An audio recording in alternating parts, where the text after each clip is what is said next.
जय हिंद friends, welcome back to your channel. स्वागत है एक बार फिर से आपके अपने इस यूट्यूब चैनल पर।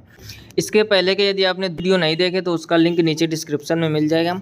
तो फटाफट से वीडियो को स्टार्ट करते हैं और आप जल्दी से वीडियो को लाइक ज़रूर कर दीजिए। देखो पहला पॉइंट क्या लिखा हुआ है थायरॉक्सिन हार्मोन स्रावित होता है। यानी जो आपका थायरॉक्सिन हार्मोन है वो कहाँ स्रावित होता है, वो लिखा है थायराइड ग्रंथि।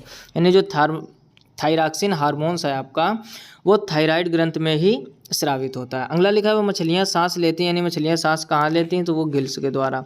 मछलियाँ सांस कहाँ लेती हैं, तो वो गिल्स के द्वारा। अगला लिखा हुआ है विटामिन ए का सर्वोत्तम स्रोत है। यानी जो विटामिन ए है आपका उसका सर्वोत्तम स्रोत क्या है, यानी विटामिन ए हमको सर्वोत्तम कहाँ से प्राप्त होता है, तो वो आपको प्राप्त होता है गाजर से। कहाँ से प्राप्त होता है, गाजर से। अगला पॉइंट लिखा हुआ है जठर रस में पाया जाता है। यानी जो जठर रस होता है उसमें क्या पाया जाता है, तो जठर रस में लिखा है हाइड्रोक्लोरिक अम्ल, यानी जिसको हम लोग HCl बोलते हैं। हाइड्रोक्लोरिक अम्ल का मतलब क्या होता है, जिसको हम लोग केमिस्ट्री में पढ़ते हैं HCl। ये केमिस्ट्री का एक तरह से फार्मूला है और ये HCl इसको बोलते हैं और इसको हिंदी में कहते हैं हाइड्रोक्लोरिक अम्ल। अगला क्वेश्चन पूछा गया है लाइकेन में परस्पर सहजीवी मौजूद होते हैं।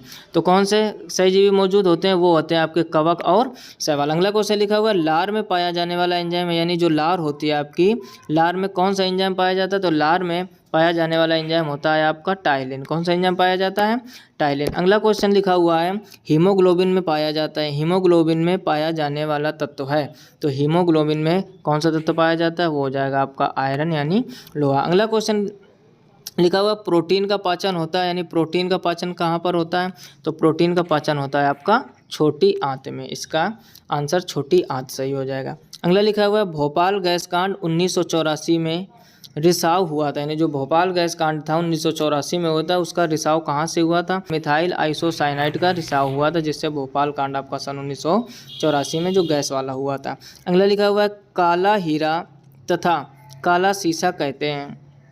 क्या क्वेश्चन पूछा गया है, काला हीरा तथा काला सीसा कहते हैं। तो इसका ऑप्शन कौन सा सही हो जाएगा आपका, लिखा हुआ है क्रमशः कार्बोनेटो और ग्रेफाइट को। यानी काला हीरा तथा काला सीसा किसको कहते हैं, तो वो कहते हैं कार्बोनेटो और ग्रेफाइट को। अगला क्वेश्चन लिखा हुआ शरीर की सबसे छोटी अस्थि कौन सी है, तो शरीर की सबसे छोटी अस्थि होती है जो कान में पाई जाती है, जिसको हम लोग स्टेपीज बोलते हैं। कल भी हमने चर्चा की थी डिटेल में। अगर सबसे बड़ी आपसे पूछे, ध्यान दो जरा, सबसे बड़ी अगर पूछे आपसे, तो सबसे बड़ी होती है आपकी फीमर। कौन सी होती है, फीमर, जो आपके जांघ में पाई जाती है। और सबसे छोटी पूछे तो स्टेपीज, जो कान में पाई जाती है।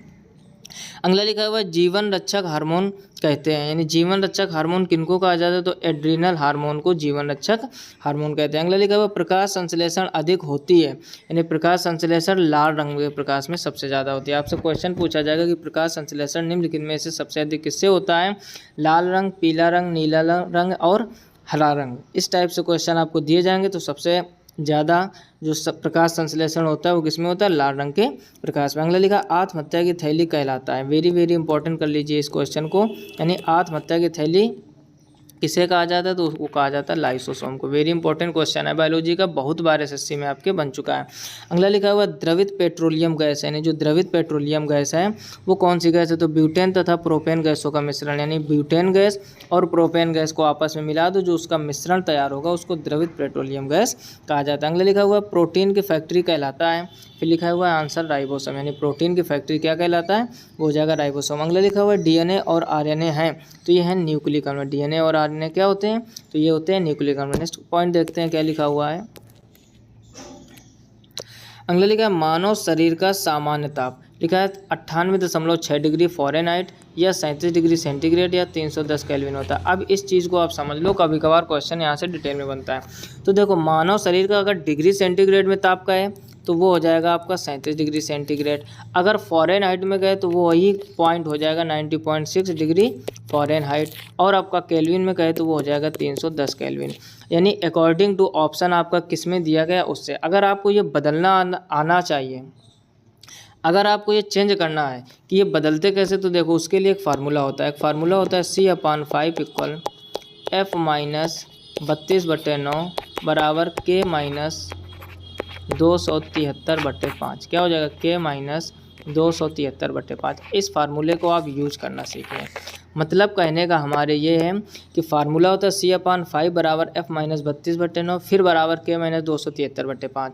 अब जैसे मान लो यहाँ पर मानो शरीर का जो ताप हो कितना दिया गया है 37 डिग्री सेंटीग्रेड। अब 37 डिग्री सेंटीग्रेड आपको पता है और बाई चांस आपका आंसर जो है वो फ़ारेनहाइट में दिया और आपको याद नहीं आ रहा है कि फ़ारेनहाइट में इसका मान क्या है, तब आप इस फार्मूले के यूज़ से कर सकते हो। कैसे? देखो C यानी सेंटीग्रेड का मान कितना दिया है 37, मान लो ये आपको याद आ गया और नीचे 5 लिखा है बराबर F माइनस 32/9, ये हो जाएगा। अब क्या करना है आपको 9 का गुणा इस 37 में करवा देना, 5 का गुणा इधर साइड में करवा देना, तो 5F माइनस 32 इंटू 5 कर देना। इसको जब आप कैलकुलेट करोगे तो F का मान जो है आपका वो आ जाएगा 98.6 और इसी F का मतलब ही हो गया कि ये डिग्री फ़ारेनहाइट में। ठीक, बाकी कैलकुलेशन आप कर लेना। तो ये फार्मूला होता है। अगर आपको सेंटीग्रेड से केल्विन में बदलना है तो केल्विन में भी बता सकते हो। तो ये होते हैं कुछ तरीके, ये फार्मूला जिससे आप इनको कन्वर्ट करना जान जाएंगे। बस एक चीज़ आप याद कर लीजिए, जो मनुष्य का टेम्परेचर है शरीर का वो 37 डिग्री सेंटीग्रेड होता है। डॉक्टर जो थर्मामीटर यूज करते हैं वो आपका फ़ारेनहाइट में होता है, क्योंकि डॉक्टर क्या बोलता है 101 बुखार है। कुछ लोग तो बोलते हैं 101 डिग्री सेंटीग्रेड बुखार है। अगर सेंटीग्रेड लगा लिया तो फिर वो गड़बड़ हो गया काम। 100 में पानी उबलने लगता है, आप यहीं से समझ जाओ कि 101 में आदमी का क्या हाल होएगा। तो मात्रकों पर विशेष ध्यान देना है आपको। जो डॉक्टर का थर्मामीटर है वो फ़ारेनहाइट पर काम करता है और 99 या 100 या 101 वो डिग्री फ़ारेनहाइट होता है। आई होप आप पूरी बात अच्छे से समझ गए होंगे। नेक्स्ट क्वेश्चन लिखा है मनुष्य में लिंग निर्धारण होता है, यानी मनुष्य जो है उनका लिंग निर्धारण कैसे होता है। तो लिखा है पुरुष के क्रोमोसोम पर ना कि स्त्री, यानी पुरुष के क्रोमोसोम से लिंग निर्धारण होता है और लिखा है आगे ना कि स्त्री के। तो स्त्री के क्रोमोसोम से कोई मतलब नहीं होता, वो पुरुष के क्रोमोसोम से। अगला लिखा हुआ है शरीर में मांसपेशियां की संख्या, जो शरीर है उसमें मांसपेशियों की संख्या कितनी है, तो लगभग 639। लगभग कितनी है 639। अगला पॉइंट देखिए क्या लिखा हुआ है, लिखा है शरीर का सबसे कठोर तत्व है। शरीर का सबसे कठोर तत्व होता है इनेमल। ठीक, शरीर का सबसे कठोर तत्व कौन सा होता है, इनेमल। अगला लिखा हुआ है संसार का सबसे बड़ा पक्षी कौन सा है, तो संसार का सबसे बड़ा पक्षी। यहाँ से एक क्वेश्चन और बनता है कि किस पक्षी का जो अंडा होता है वो सबसे बड़ा होता है, तो वो भी होता है शुतुरमुर्ग का और वो लगभग 2 kg का। अगला क्वेश्चन लिखा है खोपड़ी में कुल अस्थियां होती हैं, यानी खोपड़ी में कुल अस्थियां कितनी होती हैं, तो 8। अगला लिखा हुआ मधुमेह रोग होता है, तो मधुमेह रोग होता है इंसुलिन की कमी से। मधुमेह रोग किससे होता है, इंसुलिन की कमी से। अगला पॉइंट देखिए क्या लिखा है, लिखा पौधे का मुख्य प्रकाश संश्लेषी अंग, यानी जो पौधा है आपका उसका मुख्य प्रकाश संश्लेषी अंग कौन सा है, तो उसका मुख्य प्रकाश संश्लेषी अंग हो जाएगा पत्ती। अगला लिखा हुआ है बांक्राइटिस एक रोग है। क्या लिखा हुआ है, बांक्राइटिस एक रोग है कैसा, कृत्रिम हृदय का। बांक्राइटिस कैसा रोग है, ये कृत्रिम हृदय का। अगला लिखा हुआ एक लड़का अपने पिता से क्रोमोजोम पाता है। एक लड़का अपने पिता से क्रोमोजोम पाता है, तो वहाँ पर लिखा हुआ है 22+Y। ठीक है, एक तरह से फार्मूले टाइप का है, आप इसको याद कर लीजिए। अगला पॉइंट देखिए लिखा हुआ है जीन के संश्लेषण से संबंधित व्यक्ति है, यानी जीन के संश्लेषण से कौन सा व्यक्ति संबंधित है, तो वो है हरगोविंद खुराना। अगला लिखा हुआ संसार का सबसे छोटा पुष्प, तो वो है बुल्फिया। संसार का सबसे छोटा पुष्प कौन सा है, बुल्फिया। याद कर लीजिए आप, ये कुछ पॉइंट याद करने लायक होते हैं। अगला लिखा है पुरुष जीन संगठन होता है, तो X और Y दोनों के द्वारा। अगला लिखा हुआ प्रकाश संश्लेषण क्रिया में ऑक्सीजन मिलता है, तो प्रकाश संश्लेषण क्रिया में ऑक्सीजन जो है वो किससे मिलता है, जल से। अगला लिखा हुआ प्रकाश संश्लेषण के लिए आवश्यक गैस कौन सी है, तो वो है आपकी CO2, जिसको हम लोग कहते हैं कार्बन डाइऑक्साइड। ठीक है ना, थोड़ा स्पीड में वीडियो लेक्चर बनाने का प्रयास किया जा रहा है, क्योंकि 5000 क्वेश्चन आपको अगर, अब देखो इस टाइम आपके खास तौर पे SSC MTS के एग्ज़ाम आने वाले हैं। कौन से आने वाले हैं, SSC MTS के। तभी आपको इस चैनल पर SSC MTS के प्रीवियस ईयर क्वेश्चन, चाहे वो ज्योग्राफी हो, चाहे वो फिजिक्स हो, चाहे वो हिस्ट्री हो, चाहे वो इकोनॉमिक्स हो, सारे प्रीवियस ईयर क्वेश्चन ज़्यादा से ज़्यादा करवाए गए। आप प्लेलिस्ट में जाइए, चैनल पर जाइए और वहाँ जाकर विजिट कीजिए। 1 महीने से भी कम टाइम बचा हुआ है SSC MTS के लिए, आप दिन रात एक कर दीजिए। और अब हम इसी वजह से प्रीवियस ईयर क्वेश्चन ज़्यादातर करवाने के बाद में हम सीरीज़ लेके आए हैं साइंस के 5000 क्वेश्चन की, यानी जो बची खुची कमियां इस 5000 क्वेश्चनों में कंप्लीट हो जाएंगी। तभी ज़्यादा डिटेल में, कुछ क्वेश्चनों की डिटेल में चर्चा करते हैं, बाकी सबकी नहीं। बाकी आप सीधे क्वेश्चन और आंसर पर फोकस कीजिए, क्योंकि ये बार बार पूछे जाने वाले प्रश्न हैं। ठीक है, तो अगला देखते हैं क्वेश्चन क्या लिखा हुआ है। लिखा हुआ है कौन सा गुण तत्व में समान रूप से पाया जाता है, यानी कौन सा गुण तत्व में समान रूप में पाया जाता है, वो होता है आपका परमाणु संख्या। चलिए नेक्स्ट क्वेश्चन देखते हैं। नेक्स्ट क्वेश्चन क्या लिखा हुआ है, अगला लिखा हुआ है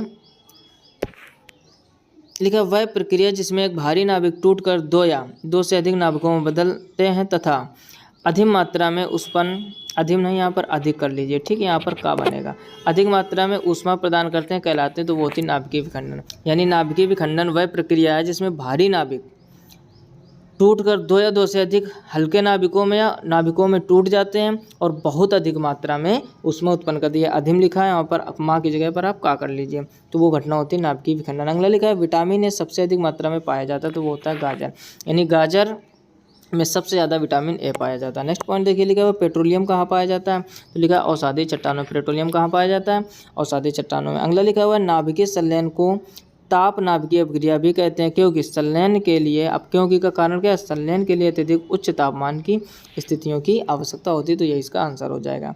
अगला लिखा है श्वेत रक्तकण कहलाता है, तो उसको कहते हैं ल्यूकोसाइट। श्वेत रक्तकण को क्या कहते हैं, ल्यूकोसाइट। अगला लिखा हुआ एड्स किसके संक्रमण के कारण होता है, तो एड्स होता है विषाणुओं के संक्रमण के कारण। अगला लिखा हुआ सोडियम क्लोराइड को कहा जाता है, यानी सोडियम क्लोराइड, सोडियम क्लोराइड का मतलब हो गया NaCl। सोडियम क्लोराइड को क्या कहा जाता है, तो इसको कहा जाता है टेबल साल्ट। तो यहाँ तक लगभग 35 से 40 पॉइंट कवर हो गए हैं। एंथ्रेक्स रोग किस में पाया जाता है, यानी जो एंथ्रेक्स रोग है वो किस में पाया जाता है, और इसका आंसर जो दिया गया है वो लिखा है आपका भैंस और गाय में। यानी जो एंथ्रेक्स रोग है वो आपका किस में पाया जाता है, भैंस और गाय में। अगला पॉइंट देखिए क्या लिखा हुआ है, लिखा है बुनसेन बर्नर किस सिद्धांत पर कार्य करता है, यानी जो बुनसेन बर्नर है वो आपका किस सिद्धांत पर कार्य करता है, तो ये आपका कार्य करता है बर्नौली के सिद्धांत पर। तो इसका ऑप्शन कौन सा सही हो जाएगा, यानी ये आपका बुनसेन बर्नर किस सिद्धांत पर कार्य करता है, तो वो आपका कार्य करता है बर्नौली के सिद्धांत पर। अगला पॉइंट दिया गया है, लिखा है शक्कर के घोल का तापमान बढ़ाने पर शक्कर की विलेयता पर यानी क्या प्रभाव पड़ता है। यानी क्वेश्चन आपसे पूछा गया कि शक्कर के घोल का यदि हम टेम्परेचर बढ़ा दें तो टेम्परेचर बढ़ाने पर यानी तापमान बढ़ाने पर शक्कर की विलेयता पर क्या प्रभाव पड़ता है, तो शक्कर की विलेयता आपकी बढ़ जाती है। ठीक है ना, आसान पॉइंट है क्वेश्चन और डायरेक्ट उसका आंसर के रूप में ये 5000 प्लस क्वेश्चन तैयार करवाएंगे आपको। और ये सीरीज़ बहुत ही महत्वपूर्ण है, यदि आपने इसके पहले के 2 लेक्चर नहीं देखे हैं तो उनको प्लेलिस्ट में जाकर जरूर विजिट कीजिए। अगला पॉइंट लिखा हुआ है भोजन का पाचन मुख्यतः किस अंग के द्वारा होता है, यानी जो भोजन का पाचन है वो मुख्यतः किस अंग के द्वारा होता है, तो भोजन का पाचन आपका होता है छोटी आंत के द्वारा। तो इसका आंसर हो जाएगा छोटी आंत। नेक्स्ट क्वेश्चन देखिए क्या लिखा हुआ, लिखा निकट दृष्टि दोष का कारण, यानी निकट दृष्टि दोष किसके कारण होता है, तो निकट दृष्टि दोष का जो मुख्य कारण है वो नेत्र के गोलकों का बढ़ जाना या दीर्घाकरण हो जाना। मुख्य कारण इसका क्या होता है, नेत्र के गोलकों का दीर्घाकरण हो जाना। अगला पॉइंट क्या दिया है, लिखा है कुनैन किससे प्राप्त होता है, यानी जो कुनैन है आपका वो किससे प्राप्त होता है, वो आपका प्राप्त होता है सिनकोना से। तो इसका आंसर कौन सा सही हो जाएगा, यानी कुनैन प्राप्त किससे होता है, तो वो प्राप्त होता है आपका सिनकोना से। अगला पॉइंट देखिए क्या लिखा हुआ है, लिखा है शुष्क बर्फ किसे कहा जाता है, यानी जो शुष्क बर्फ है, शुष्क बर्फ किसको कहा जाता है, तो वो कहा जाता है आपका ठोस कार्बन डाइऑक्साइड, यानी जो आपकी कार्बन डाइऑक्साइड गैस है, यानी जिसको हम लोग बोलते हैं CO2, यानी CO2 को क्या बोला जाता है, तो इसको बोला जाता है शुष्क बर्फ। अगला पॉइंट देखते हैं क्या लिखा हुआ है,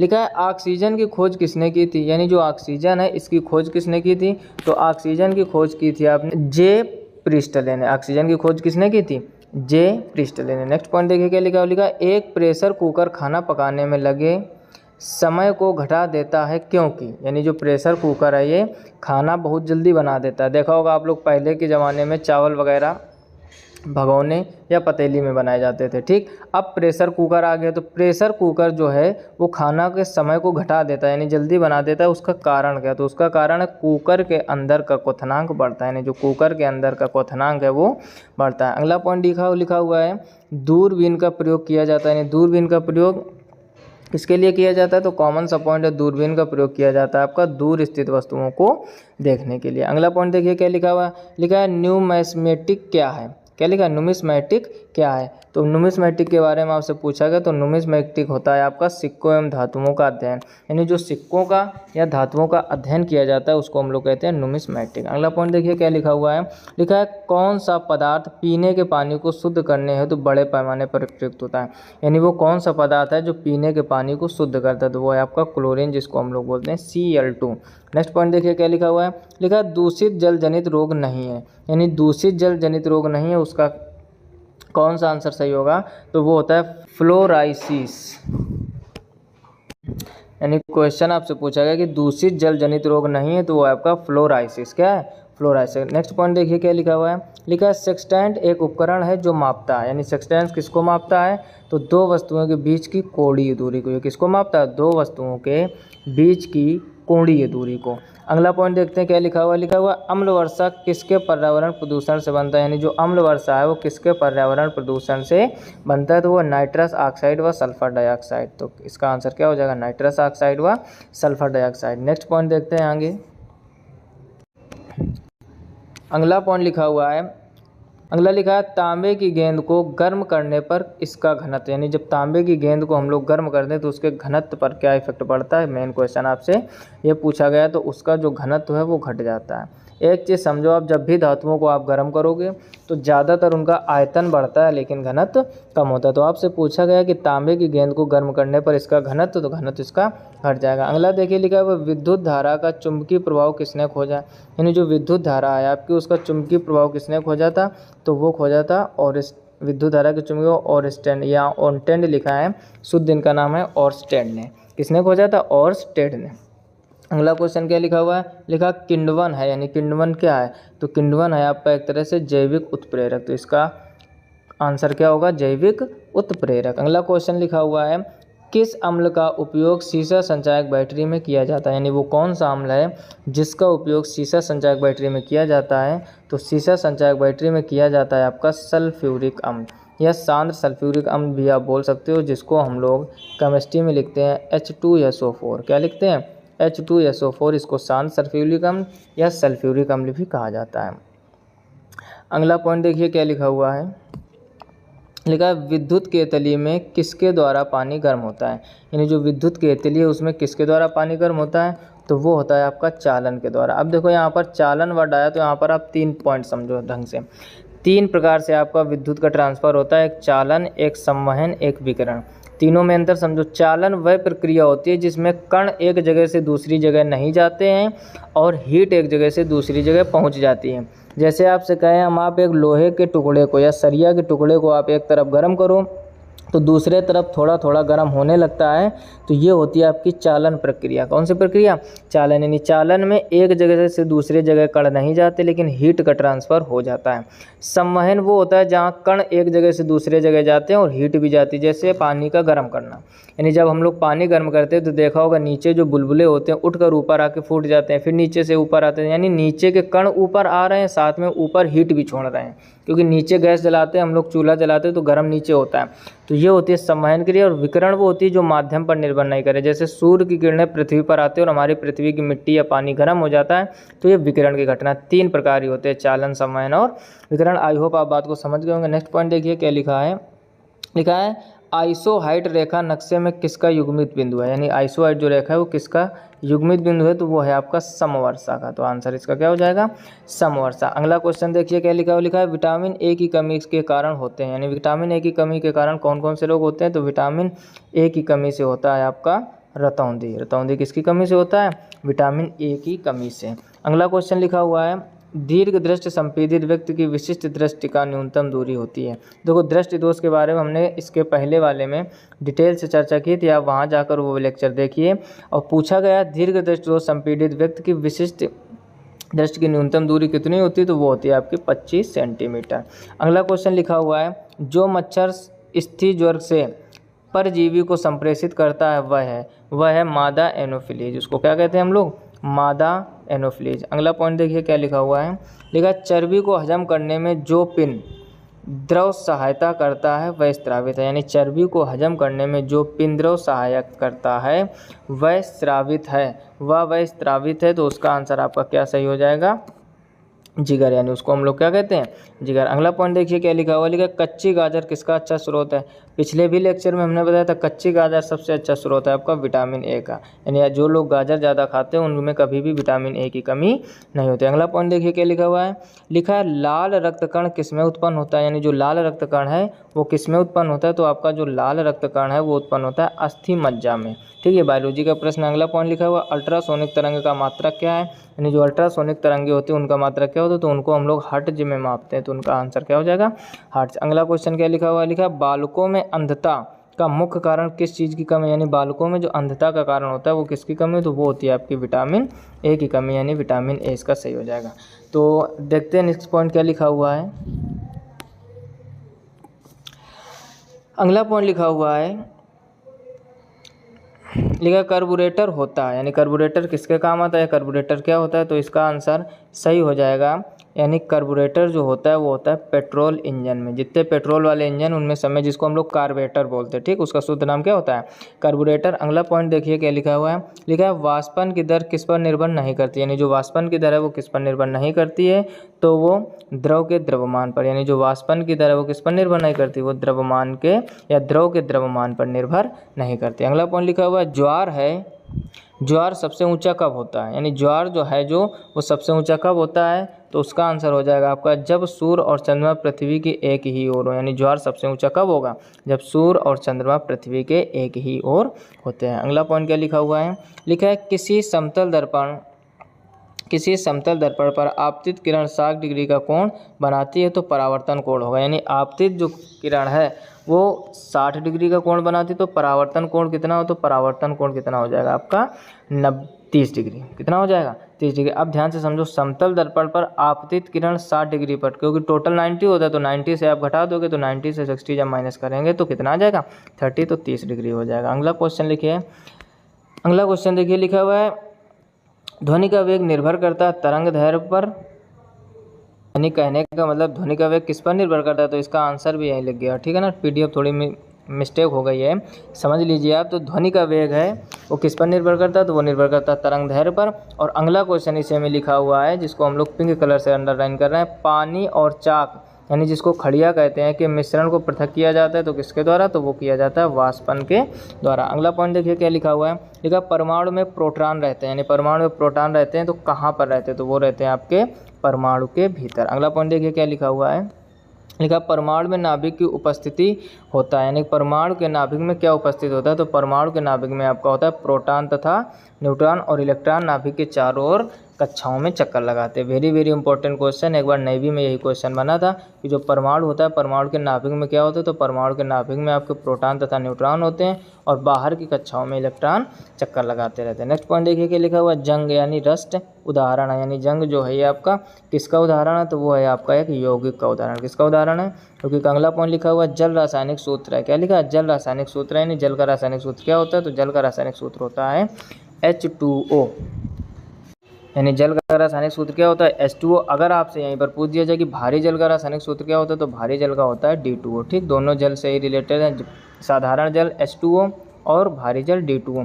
आई होप आप पूरे क्वेश्चन अच्छे से समझ गए होंगे, या तो आप इनका स्क्रीनशॉट ले लीजिए या फिर इनको नोटबुक में ऐसे क्वेश्चन और आंसर के रूप में लिख लीजिए, ये आपके एसएससी के लिए बहुत ही महत्वपूर्ण होने वाले हैं, ठीक है। एक चीज़ और समझिए आप, ये साइंस के प्रश्न हैं, चाहे वो फिजिक्स हो, चाहे केमिस्ट्री हो, चाहे बायोलॉजी, तीनों ही विज्ञान आपके एसएससी के लिए कितनी महत्वपूर्ण है, जो लोग एग्जाम दे चुके होंगे अच्छी तरीके से समझ रहे होंगे। अगर आप चैनल पर पहली बार आए हो तो चैनल को सब्सक्राइब करके नोटिफिकेशन बिल को ऑल पर सेलेक्ट कीजिए, ताकि मैं कोई भी नया वीडियो अपलोड करूँ तो सबसे पहले नोटिफिकेशन आपको मिल जाए। वीडियो को लाइक नहीं किया, लाइक कर दीजिए, जितना हो सके ज़्यादा से ज़्यादा दोस्तों में शेयर कीजिए, ताकि आपकी शेयरिंग से अच्छे व्यूज़ आएँ और हमें मोटिवेशन मिले और हम अच्छे से अच्छा कंटेंट लाने का और आपके लिए इसी तरीके और ज़्यादा से ज़्यादा मेहनत करने का प्रयास करें। मिलते हैं नेक्स्ट वीडियो में, तब तक अपना ख्याल रखिए, अच्छे से पढ़ाई करते रहिए, तब तक के लिए जय हिंद, राधे राधे।